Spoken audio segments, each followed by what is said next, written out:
ようございます。ニャンニャンフルーツパラダイスです。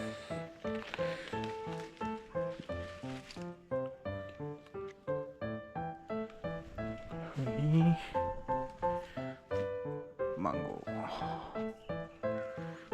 くるっとちょっと巻いていきます。だいたい終わってて巻き終わってるんですけど、こうやって横から生えてるのをこうやって強引にやったら折れるんで、ゆっくり